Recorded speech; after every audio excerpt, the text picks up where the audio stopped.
సిద్దిపేట జిల్లా గజ్వేల్ మున్సిపాలిటీ పరిధిలో భారతీయ జనతా పార్టీ నాయకుడు కమ్మరి శ్రీను గజ్వేల్ మున్సిపాలిటీ పరిధిలో ఓటర్ల అవకతవకలు జరిగాయని ప్రింట్ మరియు ఎలక్ట్రానిక్ మీడియాతో ప్రెస్ మీట్ నిర్వహించారు.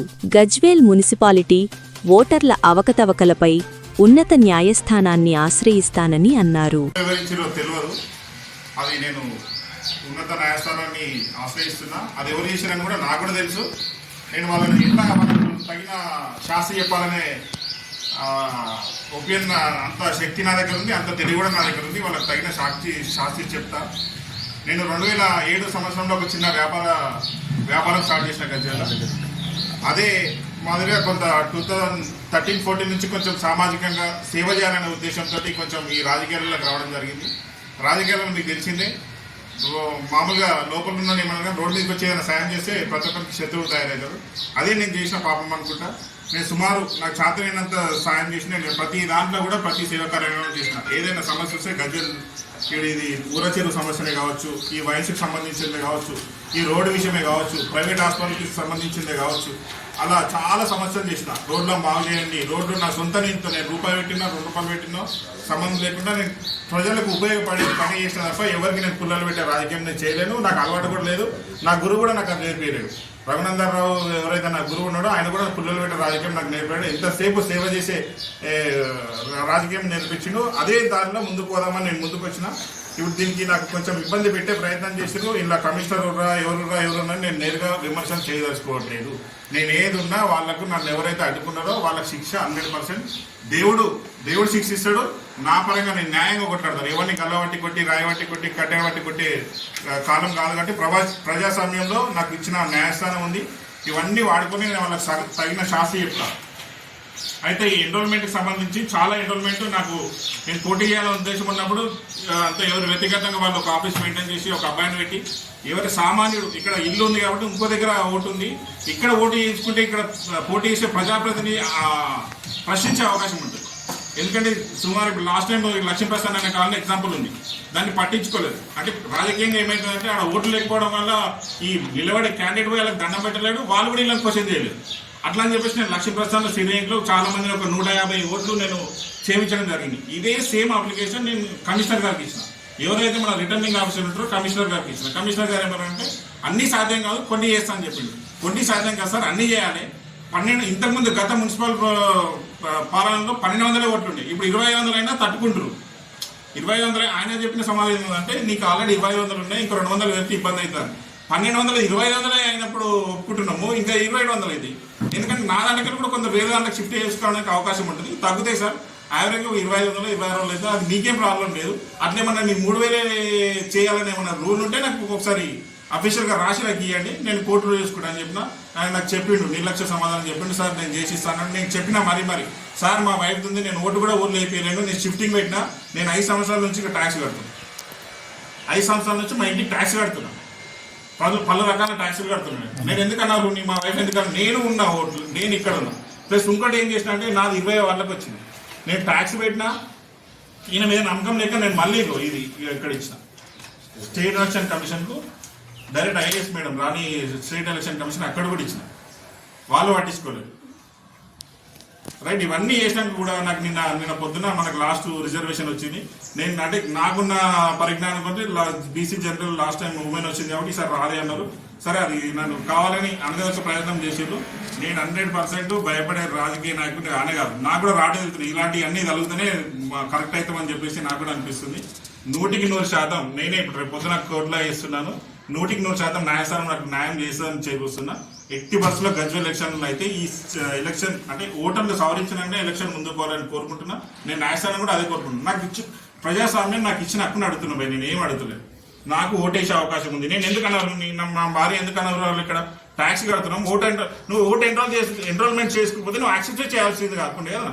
ఇప్పుడు నీకు ఇక్కడ చూపిస్తున్నావు కదా, ఇక మా వైఫ్ ఫామ్ 8 మొత్తం అడ్రస్ అన్నీ వచ్చినాయి. ఎన్రోల్మెంట్ యాక్సెప్ట్ చేసింది. దీనికి ఒక అక్నాలజ్మెంట్ నెంబర్ కూడా ఇచ్చింది. ఈ ఎలక్షన్ కమిషన్ అంటే ఇది అలాటప్పది కాదు కదా, దీనికి అక్నాలజ్మెంట్ ఇచ్చింది. దీన్ని యాక్సెప్ట్ చేయాలి సచ్చినట్టు. చేయకపోతే న్యాయస్థానాన్ని ఆశ్రయిస్తున్నా. నాకు న్యాయం జరుగుతుందని కోరుకుంటున్నా. నాకు ఇక అది ఏ పార్టీకి చేసిరు అనేది నాకు సంబంధం లేదు, కానీ నాకైతే కావాలని అనగదొక్కాలి. First of all Gajwel municipal ఈ 2020-26లో గెలిచే సీటు బీజేపీ సీట్ ఇదే పక్క. మీడియా మిత్రులు అందరికీ కూడా తెలుసు. నాకు కూడా చాలా కాల్స్ వస్తున్నాయి. నాకు చాలా డిసప్పాయింట్. నేను డిసప్పాయింట్ ఏమైతలేను. 100% నేనే పోటీ చేస్తా. మా 6వ వార్డు ప్రజలకు కూడా నేను చెప్తున్నా, నా మీద పుకార్లు చెప్తారు అనవసరంగా. ఈయన పోటీ చేస్తాడు, ఏదో మహిళ వచ్చి డ్రాప్ అవుతుందని. నేను మహిళ కాదు, ఎవరు వచ్చినా చేద్దామని రంగంలో దిగిన. 100% నేనే గెలుస్తున్నా, నేనే పోటీ చేస్తున్నా. నేను కాని ఏడలా నా క్యాండిడేట్ వేసుకొని గెలిపించుకుంటా. కానీ 6వ వార్డుకి సేవ చేసే భాగ్యం ఇంకోకి ఇయ్యనే ఇయ్యాలి. దయచేసి మీడియా మిత్రులను కొడుతున్నా, ప్రతిసారి నాకు సపోర్ట్ ఉంటున్నారు. ఈసారి కూడా సపోర్ట్ ఉండాలి. నేను కోర్టును ఆశ్రయిస్తున్నా. కోర్టు నాకు న్యాయం చేకూరుస్తుందని కోరుకుంటూ, ఇంకో కొంతమంది ఏమంటారు అంటే నాన్ లోకల్ అని ఫీలింగ్ చేస్తున్నాను. కేసీఆర్ బీడీ కాలనీలో రాజేపల్లి అయితే పుట్టలేదు కదండి. నేను గజ్వేల్ కాన్స్టిట్యూన్సీ ఉన్నది. 2007 వచ్చిన నా పిల్లలు పెంటజర్ హాస్పిటల్లో పుట్టిరు. నీకు బర్త్డే సర్టిఫికేట్ కూడా చూపిస్తా. నేను ఇక్కడే ఉంటున్నా. కాకపోతే ఇల్లు కట్టుకోవడానికి ఒక అవకాశం లేట్ అయ్యిండొచ్చు. నేను 2020లో కట్టుకున్నా, 20 నుంచి ట్యాక్స్ కడుతున్నా. నేను లోకల్లోని గజ్వేల్ సీన్ అంటారు తప్ప నన్ను వేరే సీన్ అన్నారు. అయినా పోటీ చేయడానికి ఇలాంటి వంకలు అవసరం లేదు. సరే, నాకు వంకలు పెట్టిరు. భగవంతుడు వాళ్ళు ఒకటి ఆశిస్తే భగవంతుడు నా తరపున భగవంతుడు నాకు న్యాయం చేస్తాడనే కోరుకుంటున్నా. భగవంతుడు నాకు న్యాయం తప్పనిసరి చేస్తాడు. నేనే 6వ వార్డులో నేనే పోటీ చేస్తున్నా. బీజేపీ సీటు 6వ వార్డు నుంచి గెలుస్తుంది. బీజేపీ మున్సిపల్ చైర్మన్ కూడా గజ్వేలే కొట్టుకుంటుంది. బీసీ మహిళకు వచ్చింది అదృష్టవశాత్తు.